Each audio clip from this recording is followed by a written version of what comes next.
ప్రజలందరికీ న్యాయం చేకూరుస్తానని దైవ సాక్షిగా ప్రమాణం చేస్తున్నాను.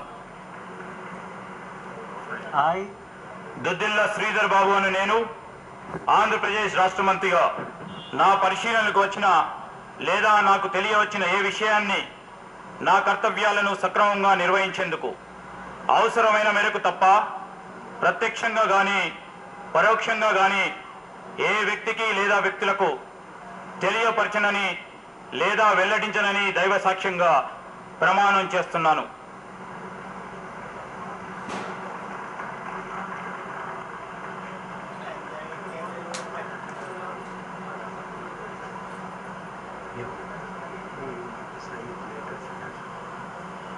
Congratulations.